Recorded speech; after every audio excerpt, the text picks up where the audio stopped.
হস্তিনাপুরের এক গৃহবধূ, সেই আমি আবার জন্মেছি। ভারতবর্ষের দিকে যে মেয়েটি এই প্রশ্ন ছুড়ে দিয়েছিল, স্ত্রীকে পণ রাখবার অধিকার কে দিল স্বামীকে, তার মতো প্রতিবাদী হাজার বছর ধরে কখনো দেখেছ? সেই দিন নেশাগ্রস্ত রাজা যুধিষ্ঠির ভারত কাঁপানো সেই কুপ্রস্তাব পেশ করলেন, যিনি নন অতি খর্বা, অতি কৃষ্ণা, কৃষা বা রক্তাভ। পদ্মপলাশ চোখ সেই নারী দ্রৌপদীকে পণ রাখলাম। পৃথিবী তখনও কিন্তু ধ্বংস হয়ে যায়নি মানুষ। ভারতের ইতিহাসে বাকি ছিল আরো দুর্ঘটনা। সভাঘর ক্ষুব্ধ হল, বৃদ্ধেরা ধিক্কার দিলেন, ভীষ্ম হতভাগ।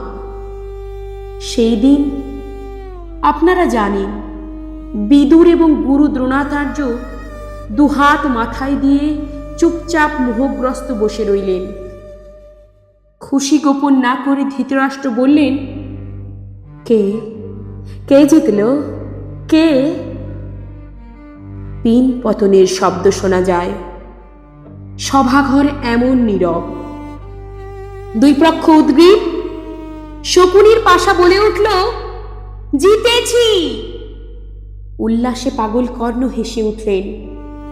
আর ওই দুর্যোধন বললেন, প্রাতিকামী দাসী দ্রৌপদীকে নিয়ে এসো সভাঘরে। আমার প্রথম স্বামী অধমুখ, দ্বিতীয়ের অবরুদ্ধ ক্রোধ শান্ত করেন তৃতীয়। ফাল্গুন, তুমিও এত ক্লিব ছিলে? হায়, আমি প্রশ্ন পাঠালাম। প্রাতিকামী, জেনে এসো প্রাজ্ঞদের থেকে, নিজেকে না দ্রৌপদীকে? ধর্মরাজ কোন বাজি আগে হেরেছেন? উত্তর এলো না কোনো। পরিবর্তে ধর্মরাজ বলে পাঠালেন, রজস্বলা এক বস্ত্রা, কাঁদতে কাঁদতে তুমি শ্বশুরের সামনে দাঁড়াও। টেনে ধরলেন চুল দুঃশাসন এসে, সেই মেঘবর্ণ চুল যেখানে ফাল্গুন তুমি মুখ বুজে শুয়েছিলে নরম নিশীথে। কন্দর্প নিন্দিত কান্তি ভীমসেন এই চুলে খেলা করতেন। এই চুলের সুগন্ধে স্নায়ু শান্ত রাখতেন রাজা যুধিষ্ঠির।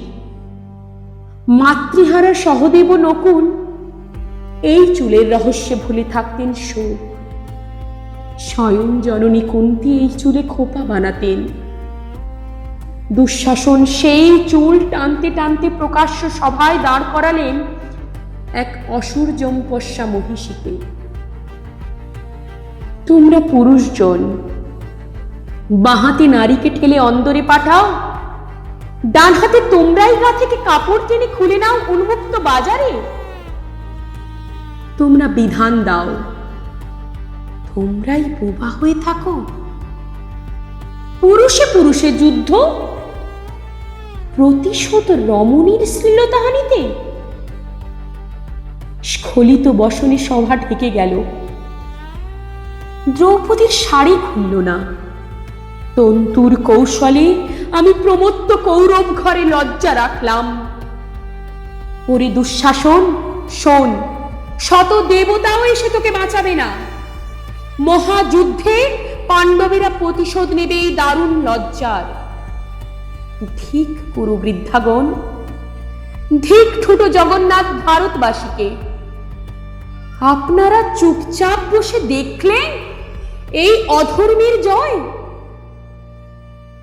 শাড়ি শাড়ি আর শাড়ি, রেশমের 7 রঙে ঢেকে গেল কৌরব সভা। তবু গিট খুলল না। লজ্জা বস্ত্রটুকু তবু থেকে গেল দুঃস্বপ্ন শরীরে। শরীর দুঃস্বপ্ন কেন?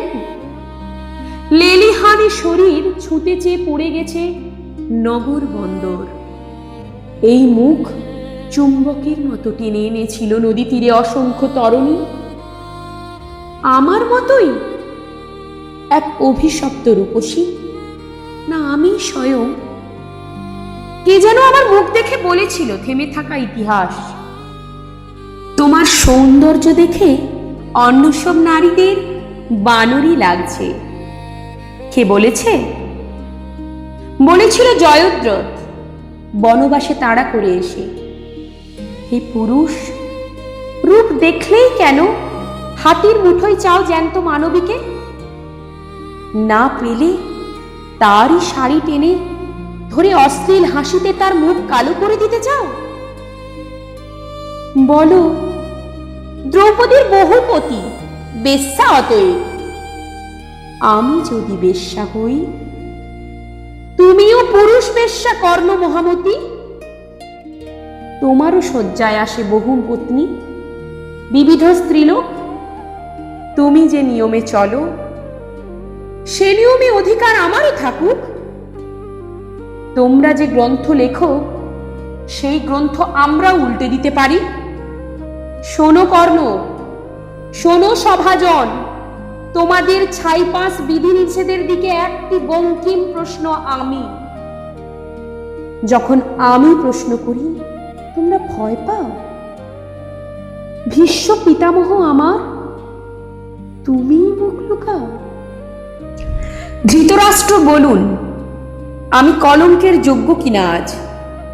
শ্রীগাল গাধা উঠল ডেকে, অশুভ সব শব্দ মহারাজ। দুর্যোধন উরু দেখান, উরুর নিচে শানিত অপমান। হতচেতন যুধিষ্ঠির বোঝেন না তো কিছুই, মহাপ্রাণ। ঝড়ের মতো ফুঁসে ওঠেন একাই ভীমসেন, অর্জুনের আগুন তাকে শান্ত রাখছেন। এত সকল কাণ্ড শেষে ধৃতরাষ্ট্র আসরে নামলেন। বলেন তিনি, কৃষ্ণা, তুমি কি বর চাও বলো। তারপর আমি দুটি মাত্র বর চাইলাম। প্রথম, হে পিতা, যদি প্রসন্ন থাকেন তো এই বর দিন যে সর্বধর্মচারী যুধিষ্ঠির যেন দাসত্ব থেকে মুক্ত হন। দ্বিতীয় বরে দাসত্ব মুক্ত হোক বীর শ্রেষ্ঠ ভীমসেন, অর্জুন, নকুল ও সহদেব।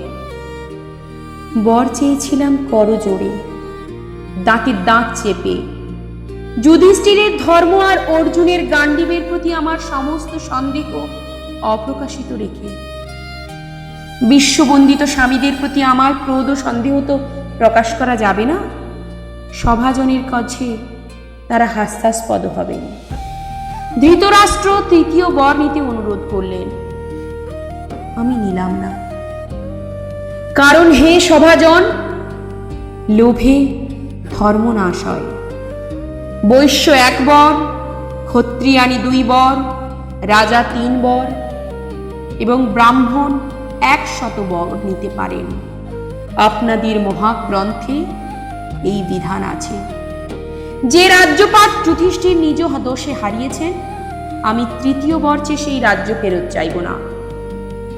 রাজ্য উদ্ধার করবেন আমার পৌরুষ গর্বী স্বামীরা, কারণ আপনাদের মহাগ্রন্থে রাজত্ব বিস্তারই পৌরুষের শর্ত। আমার এই আশ্চর্য সিদ্ধান্তে সভা হতবাক হল। শুধু কর্ণ বললেন, দ্রৌপদী দুঃখ সাগরে ডুবে থাকা পাণ্ডবদের নৌকার মতো পার করলে।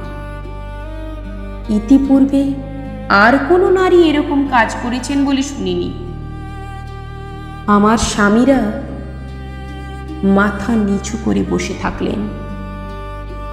এছাড়া আর কি বা করতে পারতাম আমি? অনেক পরে আমার ক্রোধ বিস্ফারিত হলো, যেদিন বনবাসের ঘরে কৃষ্ণ এসে সামনে দাঁড়ালেন। কৃষ্ণ, তুমি এসেছ?